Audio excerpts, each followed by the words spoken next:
আজকে আমরা পড়ব দশম শ্রেণীর তৃতীয় অধ্যায় বংশগতি এবং কয়েকটি সাধারণ জিনগত রোগ।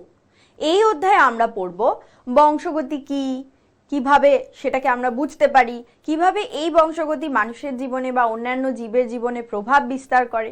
এটা ছাড়াও পড়ব কয়েকটি জিনগত রোগ। এবার আমরা পড়ব প্রথমে বংশগতি বা হেরিডিটি সম্পর্কে। দেখো, জীবজগৎ প্রজননের মাধ্যমে নিজেদের অস্তিত্ব বজায় রাখে, এটা আমরা সবাই জানি। এই প্রজননের দ্বারা প্রতিটি জীব নিজস্ব বৈশিষ্ট্যের প্রকাশ ঘটায় সন্তান সন্ততি বা বংশধরের মাধ্যমে। মনে করে দেখো, আমাদের পরিবারের সকলেরই দাদু, বাবা, কাকু এরা সবাই রয়েছেন। একটা জিনিস খেয়াল করে দেখবে, দাদুর কিছু কিছু বৈশিষ্ট্য কিন্তু বাবা অথবা কাকার মধ্যেও দেখতে পাওয়া যায়, আর বাবা অথবা কাকার কিছু কিছু বৈশিষ্ট্য তাদের ছেলে মেয়েদের মধ্যে ভীষণ ভালো করে দেখতে পাওয়া যায়। তার মানে এই যে এক প্রজন্ম থেকে অন্য প্রজন্মে চারিত্রিক বৈশিষ্ট্যগুলো পরপর প্রবাহিত হতে থাকে, এই যে ব্যাপারটা, এইটাই কিন্তু এই প্রক্রিয়াটাকেই আমরা বংশগতি বলছি। বংশগতি সম্পর্কে জানার সময় আমাদের গ্রেগর জোহান মেন্ডেল নামে একজন বিজ্ঞানীর নাম ভীষণভাবেই জানা দরকার। তিনি আসলে বিজ্ঞানী ছিলেন না। দেখো, 1866 সালে অস্ট্রিয়াবাসী এক ধর্মযাজক গ্রেগর জোহান মেন্ডেল বংশগতি সম্পর্কিত কয়েকটি মৌলিক সূত্র আবিষ্কার করেছিলেন। আর যেহেতু এই ধর্মযাজক কয়েকটি সূত্র আবিষ্কার করেন, তাই এই ধর্মযাজকের নাম অনুসারে এই সূত্রগুলিকে পরে মেন্ডেলবাদ বলে প্রতিষ্ঠা করা হয়। এবার আমরা আসবো বংশগতির সংজ্ঞায়। কি বলা হয়েছে? যে প্রক্রিয়ায় পিতামাতা বা জনিত্রীর চারিত্রিক বৈশিষ্ট্যগুলি বংশ পরম্পরায় সন্তান সন্ততিতে বা অপত্যের দেহে সঞ্চারিত হয়, সেই প্রক্রিয়াকে বলা হয় বংশগতি। আরো সহজ করে বললে দাঁড়াবে, জননের মাধ্যমে এক প্রজন্ম থেকে পরের প্রজন্মে বৈশিষ্ট্যের সঞ্চারণকে বলা হয় বংশগতি। এখানে একটা ছবি রয়েছে, দেখো, লেখা আছে সমযমজ, অর্থাৎ আইডেন্টিক্যাল টুইনের কথা আমরা বলছি। কি বলা হয়েছে দেখো, একই পিতামাতার ছেলেমেয়েরা হুবহু একে অপরের প্রতিলিপি হয় না, অনেক বৈসাদৃশ্যের অধিকারী হয়। এমনকি সমযমজের ক্ষেত্রেও কিছু না কিছু বৈসাদৃশ্য দেখা যায়। এবার বলি, দেখো, অনেক সময় তো দেখতে পাওয়া যায় বাবা মায়ের দুটো কি তিনটে ছেলে মেয়ে রয়েছে। দুটো বা তিনটে যে ছেলে মেয়ে আছে, তাদের সকলে কি একই রকম চারিত্রিক বৈশিষ্ট্যের অধিকারী হয়? একদম না। কিছু কিছু ক্ষেত্রে যখন যমজ ছেলে মেয়ে হয়, সেই সময়েও কিন্তু এরকম ছোট ছোট অনেক বৈশিষ্ট্য দেখতে পাওয়া যায়। যেমন ধরো, যমজ ছেলে যদি আমরা ধরি, তাদের মধ্যে একজন হয়তো ডান হাত দিয়ে লেখে, আরেকজন হয়তো বাঁ হাত দিয়ে লেখে। অর্থাৎ বৈসাদৃশ্য যে ব্যাপারটা, সেটা কিন্তু ছেলে মেয়েদের মধ্যে দেখতে পাওয়া যায়। এবার এই বৈসাদৃশ্যগুলোর কিছু কারণ আছে। সেগুলো কি? যৌন জননের সময় এই বৈসাদৃশ্যর কারণগুলো আমরা খুঁজে দেখছি এখন। যৌন জনন অবশ্যই, কারণ বাবা মার থেকে ছেলেমেয়েরা মানুষের ক্ষেত্রে বা অন্যান্য জীবের ক্ষেত্রে কিন্তু যৌন জননের মাধ্যমেই হয়। প্রথম কারণ হচ্ছে ক্রোমোজোম মধ্যস্থ জিনের পুনঃসংযুক্তি। এখানে বলি, যৌন জননের ক্ষেত্রে সবসময় মনে রাখবে, দুটো গ্যামেটের মিশ্রণ ঘটে এবং তারপরে জাইগোট সৃষ্টি হয়, আর জাইগোট থেকেই নতুন অপত্যের জন্ম হয়। তাহলে যখন এই গ্যামেটের মধ্যে থাকা ক্রোমোজোমগুলোর সংযুক্তি হচ্ছে, সেই সময় কি হচ্ছে, ক্রোমোজোম মধ্যস্থ জিনের মিশ্রণ ঘটছে, ঘটে জাইগোটে একটা সংমিশ্রিত জিনের উদ্ভব ঘটছে। পরে দেখো কি রয়েছে, পরিবেশগত প্রভাব। একটা জিনিস মনে রাখবে, বাচ্চাদের ক্ষেত্রে তারা যখন যে পরিবেশে যেভাবে বড় হয়, সেই পরিবেশের প্রভাব তাদের জীবনে, তাদের আচার ব্যবহারে ভীষণভাবেই পড়তে থাকে। এটা ছাড়া রয়েছে পরিব্যক্তি বা মিউটেশন, এটা আমরা পরে বলছি। যৌন জননে যেমন কিছু কিছু বৈসাদৃশ্য দেখতে পেলে এবং তার কারণ দেখতে পেলে, তেমনি অযৌন জননেও কিছু কিছু দেখতে পাওয়া যাবে। অযৌন জননে কি হচ্ছে? সাধারণত অযৌন জননে কিন্তু একই জনিত্রী থেকে অপত্যেরা উৎপন্ন হয়, আর যেহেতু একই জনিত্রী থেকে অপত্যেরা উৎপন্ন হয়, সেই জন্য কিন্তু এখানে কোনো রকম ক্রোমোজোম মধ্যস্থ জিনের পুনঃসংযুক্তি দেখা যায় না। তারা সাধারণভাবে একই রকম জিন সম্ভারের অধিকারী হয়, তাই তাদের মধ্যে কোনো জিনগত বিভেদ দেখা যায় না। কিন্তু পরিবেশগত যে বিভেদ, সেটা অনেক সময় সৃষ্টি হয় এবং নতুন প্রজাতিরও কখনো কখনো দেখা মেলে। এই পুরো অংশটা থেকে আমরা কি সিদ্ধান্তে আসতে পারলাম? বংশগতি ও বিভেদ একে অপরের পরিপূরক। এবং এই পুরো জিনিসটাকে যদি আমরা একটা রেখাচিত্রের সাহায্যে দেখাই, তাহলে কি দাঁড়াচ্ছে? ক্রোমোজোম বা জিনের পরিবর্তনের ফলে সৃষ্টি হয় পরিব্যক্তি অর্থাৎ মিউটেশন, এর ফলে তৈরি হয় বিভেদ বা পার্থক্য, আর এই বৈশিষ্ট্য যখন স্থায়ী হয় তখনই সৃষ্টি হয় প্রকরণ। এতক্ষণ মিউটেশন নিয়ে বলছিলাম, এবার মিউটেশনের সংজ্ঞাটা কি আছে দেখে নিই। কোনো প্রজাতিভুক্ত জীবের বংশানুক্রমিকভাবে জীবকোষের মধ্যে সঞ্চারণযোগ্য জিনের যে আকস্মিক পরিবর্তন ঘটে তাকে বলা হয় মিউটেশন। এরপর আমরা আসব বিভেদের ফলে। আগেই বলেছি প্রকরণ সৃষ্টি হয়। প্রকরণটা কি? প্রকরণকে আমরা সাধারণত ভ্যারিয়েশন বলে থাকি। প্রকরণটা কি দেখি। জিনের মাধ্যমে বা পরিবেশের প্রভাবজনিত কারণে একই প্রজাতিভুক্ত জীবদের চারিত্রিক বৈশিষ্ট্যের যে পার্থক্য লক্ষ্য করা যায় তাকে ভেদ বা প্রকরণ বা ভ্যারিয়েশন বলে। অর্থাৎ বিভিন্ন জীবের বিভিন্ন রকম চারিত্রিক বৈশিষ্ট্য হওয়ার ফলে প্রত্যেকটি জীব একে অপরের থেকে আলাদা হয়ে যায়। এই ব্যাপারটাকে আমরা প্রকরণ বা ভ্যারিয়েশন বলছি। এখানে কিছু উদাহরণ দেওয়া রয়েছে। প্রথমে দেখো, কানের মুক্তলতি ও যুক্তলতি। এই ছবিটাতে দেখতে পাবে। দেখো, কানের মুক্তলতিতে কি হয়? লতির নিচের প্রান্ত মুক্ত থাকে। এই যে কানের লতি, এর কিন্তু নিচের প্রান্ত মুক্ত রয়েছে, অর্থাৎ শরীরের সাথে লেগে নেই। এই জিনিসটা প্রকট জিনের প্রভাবে হয়। আর পরেরটা হচ্ছে যুক্তলতি। সেখানে কি হয়? লতি মুখমণ্ডলের সাথে পুরোপুরি যুক্ত থাকে।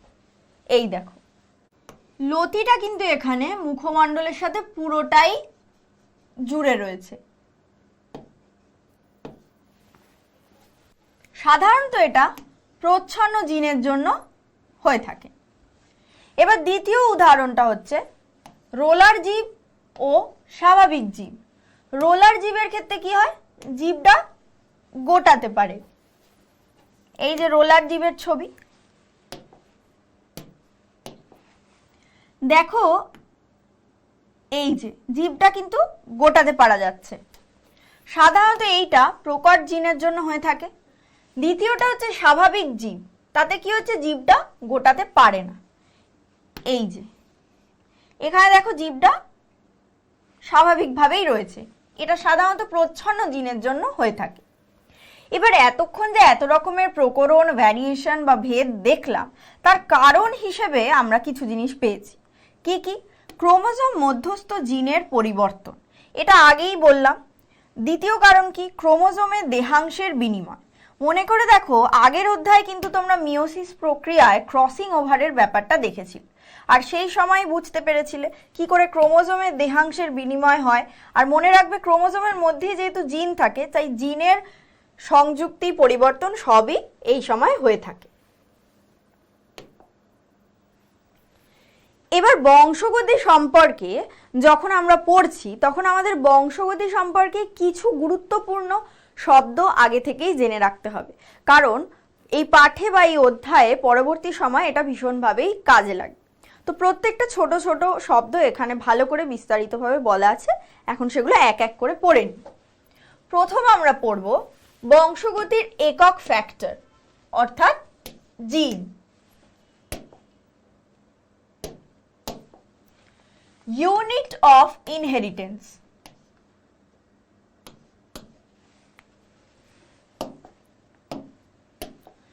ক্রোমোজোমের উপর অবস্থিত ডিএনএ বা আরএনএর অংশ একটি পলিপেপটাইড বা আরএনএ উৎপাদনের মাধ্যমে বংশগতির কার্যগত ও গঠনগত একক হিসেবে জীবের চারিত্রিক বৈশিষ্ট্য নির্ধারণ করে হচ্ছে এই জিন।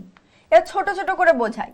জিন যে ক্রোমোজোমের উপর অবস্থিত সেটা সবাই জেনে গেছি, এবং সেটা ডিএনএ বা আরএনএর অংশ সেটাও জানি। এটি পলিপেপটাইড বা আরএনএ উৎপাদন করতে পারে সেটাও জানি। এটিকে বংশগতির কার্যগত ও গঠনগত একক হিসেবে বলা হয় সেটাও জানি। এর সাথে সাথে জীবের চারিত্রিক বৈশিষ্ট্য জিন নির্ধারণ করে বা বহন করে। এরপর আসি চারিত্রিক বৈশিষ্ট্য বলতে কি বলা হচ্ছে, তাকে অন্য ভাষায় আমরা বলবো প্রলক্ষণ। এটা ছাড়া কি বলবো, ক্যারেক্টারিস্টিক্স অথবা বলবো ট্রেটস। বংশগত বৈশিষ্ট্য বহনকারী নির্দিষ্ট এক একটি একককে বলা হয় চারিত্রিক বৈশিষ্ট্য বা প্রলক্ষণ, যা দিয়ে অন্যান্য চরিত্র থেকে আলাদা করা যায়। যেমন লম্বা, এই জিনিসটা আমরা ক্যাপিটাল টি দিয়ে বোঝাই। বেটে, এটা স্মল টি দিয়ে বোঝাচ্ছি। এগুলো সবই হচ্ছে উচ্চতার এক একটা বৈশিষ্ট্য। দুটো ধরনের উচ্চতা আছে, এইটা লম্বা একটা বৈশিষ্ট্য, বেটে আর একটা বৈশিষ্ট্য। এরপর পড়ব অ্যালিল। সমসংস্থ ক্রোমোজোমের নির্দিষ্ট বিন্দুতে অবস্থিত একই জিনের বিভিন্ন রূপভেদকে অ্যালিল বলে। সাধারণ জীবের কোনো একটি বৈশিষ্ট্যের জন্য একজোড়া অ্যালিল থাকে। সমসমস্ত ক্রোমোজোম কিন্তু এই ছবিতে রয়েছে। দেখো এখানে বলা হয়েছে নির্দিষ্ট বিন্দুতে অবস্থিত একই জিনের বিভিন্ন রূপভেদ। এই দেখো, ধরে নিচ্ছি এই বিন্দুতে অবস্থানের কথা বলা হয়েছে। এই বিন্দুতে যে জিনটা রয়েছে সেই জিনটা কিন্তু এখানে প্রকট, এখানে প্রচ্ছন্ন। অর্থাৎ এই জিনটার একটা রূপভেদ হচ্ছে প্রকট, যাকে আমরা ক্যাপিটাল বি বলছি, আরেকটা রূপভেদ হচ্ছে প্রচ্ছন্ন, যাকে আমরা স্মল বি বলছি।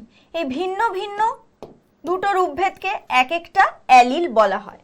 আরেকটা কি বললাম দেখো, সাধারণ জীবের কোনো একটি বৈশিষ্ট্যের জন্য এক জোড়া অ্যালিল থাকে। যেমন এখানে কি বলেছি দেখো, মটর গাছের দীর্ঘ বৈশিষ্ট্যগুলির ফ্যাক্টর ক্যাপিটাল টি, খর্বাকার বৈশিষ্ট্যগুলির ফ্যাক্টর স্মল টি। এবার একজোড়া অ্যালিলের কথা বলা হয়েছে, তাহলে আমরা কি দেখব, যখন দুটো ক্যাপিটাল টি একসাথে থাকবে তখন সেটা একটা allele. Capital T small tea এটাও অ্যালিল, স্মল টি এটাও অ্যালিল। এদের সবাইকে পরস্পরের অ্যালিল বলা হয়। এরপর আমরা আসব লোকাস। ক্রোমোজোমের উপর যে স্থানে কোনো জিন অবস্থান করে সেই স্থানটিকে বলা হয় লোকাস। ধরে নাও একটা বাড়ি, সেই বাড়িটা কোথায় দাঁড়িয়ে আছে বা কোথায় অবস্থিত এটা জিজ্ঞেস করলে আমরা সেই বাড়ির লোকেশন বলি। তেমনি একটা জিন কোন বিন্দুতে অবস্থান করছে সেটা বোঝাবার জন্য আমরা লোকাস বলি। একটি নির্দিষ্ট জিন একটি নির্দিষ্ট ক্রোমোজোমের একটি নির্দিষ্ট অংশে অবস্থান করে। ক্রোমোজোমের এই অংশটিকে জিনের লোকাস বলা হয়। যেমন ধরো এই যে এইটা হচ্ছে জিনের একটা লোকাস, এটা হচ্ছে জিনের একটা লোকাস। এবার আমরা পড়ব এক সংকর ও দ্বিসংকর জনন, মোনোহাইব্রিড অ্যান্ড ডাইহাইব্রিড ক্রস। একজোড়া বিপরীত চারিত্রিক বৈশিষ্ট্য সম্পন্ন একই প্রজাতি দুটি জীবের মধ্যে সংকরায়ন ঘটানোকে বলা হয় এক সংকর জনন বা মোনোহাইব্রিড ক্রস। মনে রাখবে, যেহেতু এখানে একজোড়া বিপরীত চারিত্রিক বৈশিষ্ট্যর কথা বলা হয়েছে তাই জন্য এটা মোনোহাইব্রিড ক্রস। উদাহরণ হিসেবে দেখো কি আছে, দীর্ঘাকার ও খর্বাকার উদ্ভিদের মধ্যে সংকরায়ন। দীর্ঘাকার উদ্ভিদের অ্যালিল কি, এই যে ক্যাপিটাল টি, আর খর্বাকার উদ্ভিদের স্মল টি।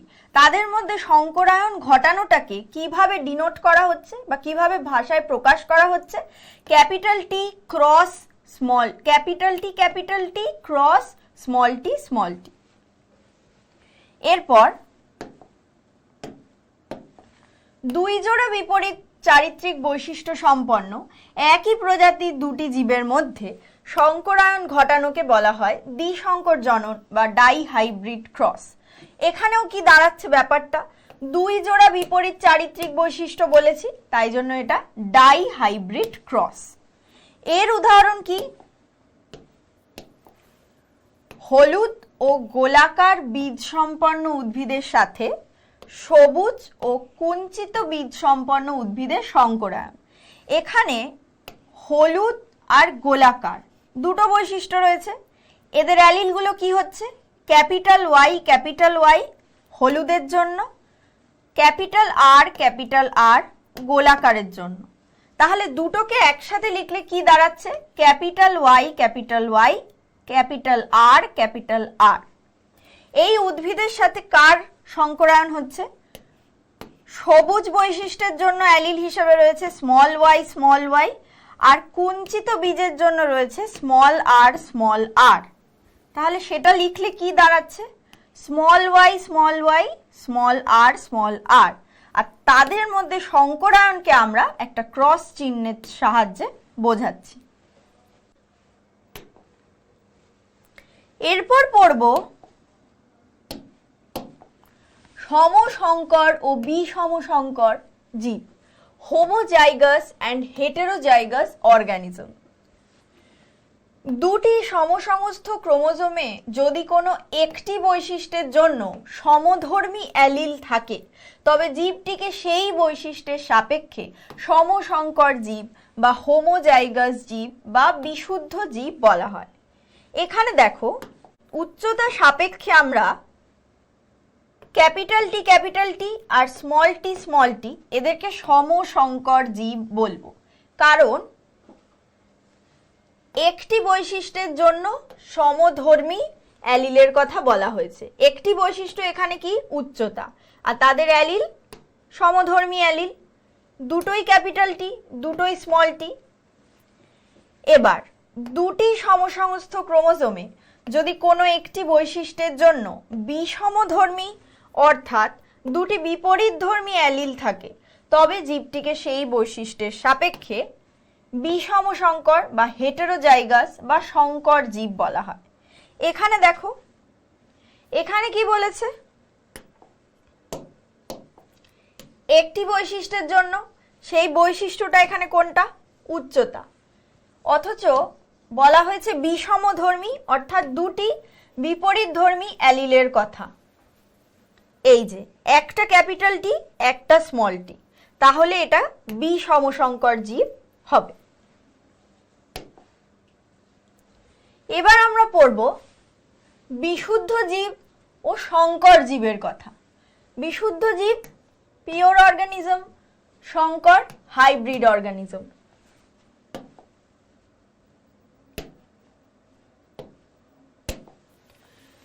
দুটি সম বা অবিমিশ্র বৈশিষ্ট্য সম্পন্ন জীবের মিলনের ফলে যে জীবের সৃষ্টি হয় তাকে বিশুদ্ধ জীব বলে। সম বৈশিষ্ট্য বলেছে, এই দেখো ক্যাপিটাল টি লম্বা, তার সাথে সংকরায়ন ঘটছে আরেকটা ক্যাপিটাল টি সেটাও লম্বা, তাহলে যে জীব উৎপন্ন হবে সেটাও দাঁড়াবে ক্যাপিটাল টি, অর্থাৎ তাকে আমরা বলবো বিশুদ্ধ লম্বা। দুটি ভিন্ন বৈশিষ্ট্য সম্পন্ন জীবের মিলনের ফলে মিশ্র বৈশিষ্ট্যযুক্ত যে জীবের সৃষ্টি হয় তাকে সংকর জীব বলে। এখানে দেখো, ভিন্ন বৈশিষ্ট্য সম্পন্ন জীবের মিলনের কথা বলা হয়েছে। একটা দেখো, প্রথম জীবটা রয়েছে ক্যাপিটাল টি লম্বা, আরেকটা জীব রয়েছে স্মল টি তাহলে বেটে। এর ফলে সংকরায়ন হয়ে যে জীব উৎপন্ন হলো সেটা দাঁড়ালো ক্যাপিটাল টি স্মল টি। একে আমরা সংকর লম্বা বলবো, কারণ এটি মিশ্র বৈশিষ্ট্য যুক্ত। এতক্ষণ সংকর ঘটানো বা সংকর ঘটছে সেটা তো শুনলাম, এবার সংকরায়ন পদ্ধতিটা কি সেটাও দেখে নিই। সাধারণভাবে কোনো চরিত্র সাপেক্ষে বিপরীত বৈশিষ্ট্যযুক্ত দুটি জীবের মিলনকে বলা হয় সংকরায়ন বা হাইব্রিডাইজেশন। এই সংকরায়ন বা হাইব্রিডাইজেশন দুটো ধরনের হতে পারে। একটি চরিত্রের জন্য বিপরীতধর্মী দুটি জীবের মিলনকে এক সংকরায়ন বা মনোহাইব্রিডাইজেশন বলে। বিশুদ্ধ লম্বা ক্যাপিটাল টি তার সাথে বিশুদ্ধ বেটে স্মল টি। কি বলেছি? একটি চরিত্রের জন্য, এখানে একটি চরিত্র কোনটা হচ্ছে? উচ্চতা। আর বিপরীতধর্মী দুটি জীবের মিলন, কারণ একজন বিশুদ্ধ লম্বা আর একজন বিশুদ্ধ বেটে। এবার দুটি চরিত্রের জন্য বিপরীতধর্মী দুটি জীবের মিলনকে দ্বিসংকরায়ন বা ডাইহাইব্রিডাইজেশন বলা হয়। দুটি চরিত্র কি কি? দেখো এখানে লেখা আছে হলুদ ও গোলাকার। তাহলে হলুদ যেটা সেটা হচ্ছে বীজের রং, সেটা একটা চরিত্র। আর গোলাকার যেটা লেখা আছে সেটা হচ্ছে বীজের প্রকৃতি, সেটা আরেকটা চরিত্র। তাহলে এখানে দুটো চরিত্র বুঝতে পারলে। এবার বলেছে বিপরীতধর্মী দুটি জীব। দেখো একজন হচ্ছে হলুদ ও গোলাকার, আরেকজন হচ্ছে সবুজ ও কুঞ্চিত। তাহলে বুঝতে পারছো বিপরীতধর্মী দুটি জীব, তাদের যে মিলন তাকে বলা হচ্ছে দ্বিসংকরায়ন বা ডাইহাইব্রিডাইজেশন। এবার আসবো প্রকট ও প্রচ্ছন্ন বৈশিষ্ট্য। প্রকট বৈশিষ্ট্য হচ্ছে ডমিন্যান্ট আর প্রচ্ছন্ন হচ্ছে রিসিসিভ। যে বৈশিষ্ট্য বিপরীতধর্মী অন্য কোনো বৈশিষ্ট্যের প্রকাশে বাধা দেয় কিন্তু নিজে প্রকাশ পায় তাকে প্রকট বা ডমিন্যান্ট বৈশিষ্ট্য বলা হয়। হেটেরোজাইগাস অবস্থায় যে জিনের জন্য প্রকট বৈশিষ্ট্য প্রকাশ পায় তাকে প্রকট জিন বলে। যে বৈশিষ্ট্য প্রকট বৈশিষ্ট্যের উপস্থিতিতে প্রকাশিত হয় না বা সুপ্ত অবস্থায় থাকে তাকে প্রচ্ছন্ন বৈশিষ্ট্য বলা হয়।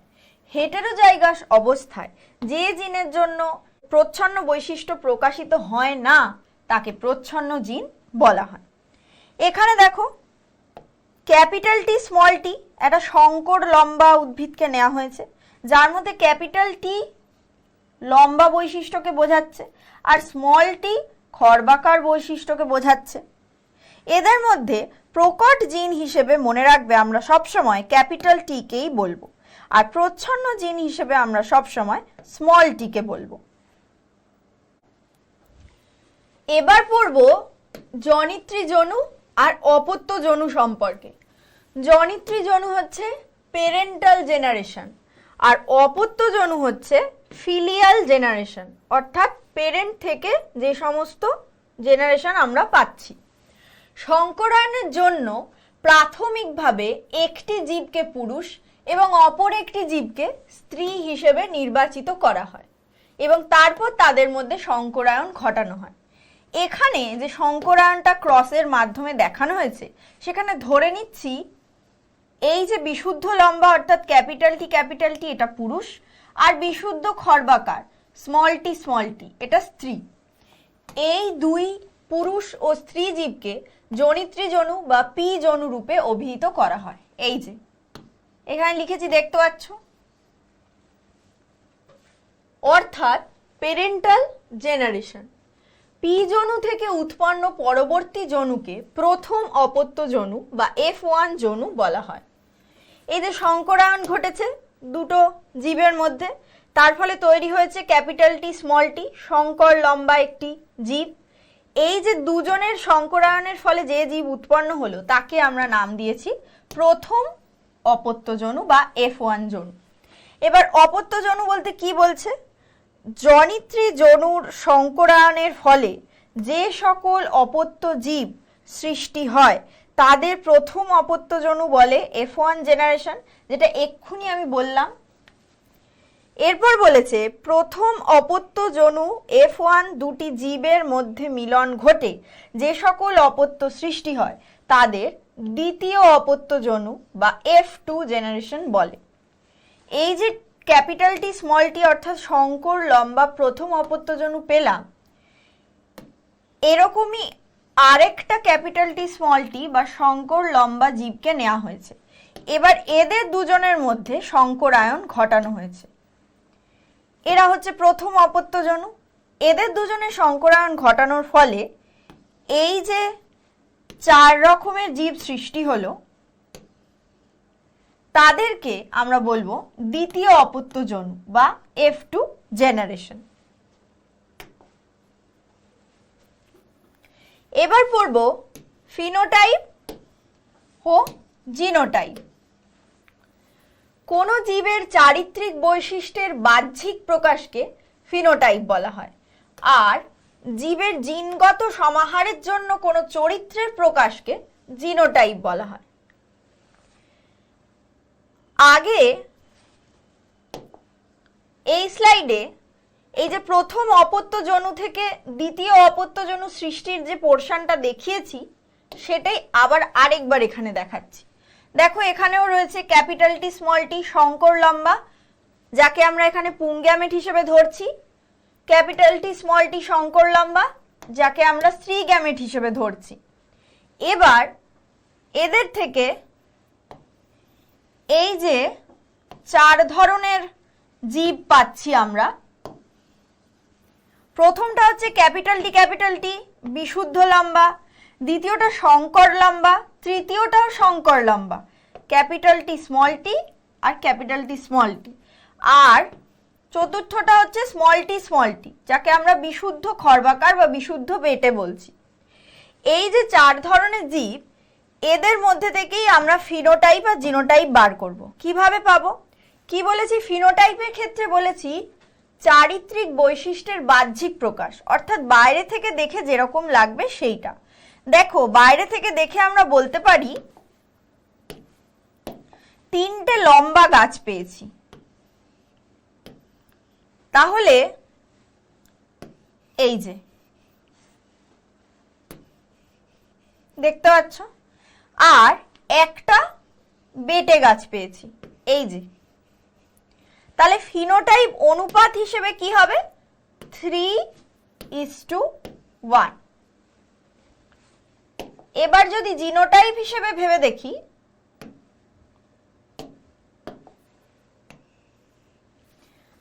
জিনোটাইপে কি বলেছি? জিনগত সমাহারের জন্য কোন চরিত্রের প্রকাশ।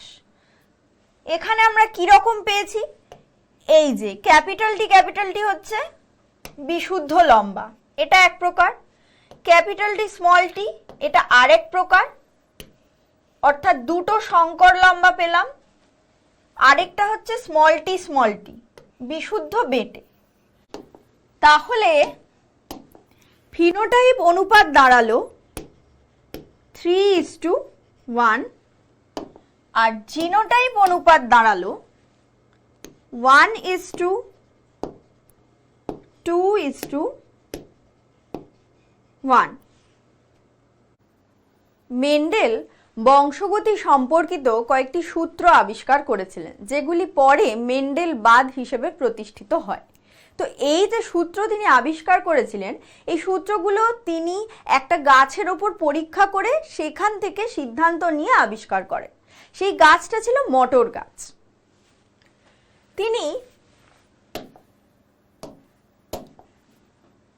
তার চার্চের সামনের বাগানে থাকা মিষ্টি মটর গাছ নিয়ে পরীক্ষা নিরীক্ষা করেছিলেন। মিষ্টি মটর গাছগুলোর মধ্যে অনেকগুলি চারিত্রিক বৈশিষ্ট্য ছিল, তাই জন্য তিনি প্রত্যেকটি চারিত্রিক বৈশিষ্ট্য কিভাবে মিশছে, পরবর্তী জনুতে কিভাবে বংশ পরম্পরায় স্থানান্তর হচ্ছে, ব্যাপারগুলো ভালোভাবে খোঁজ করে দেখতে পেরেছিলেন। তিনি মটর গাছের ইতর পরাগযোগ ঘটিয়েছিলেন। মটর ফুলগুলির কিছু কিছু ক্ষেত্রে তিনি ইমাস্কুলেশনও করেছিলেন। অপত্য উদ্ভিদগুলিকে তিনি কয়েক জনু ধরে পরীক্ষা নিরীক্ষা করে সেই সূত্রগুলো আবিষ্কার করেছিলেন।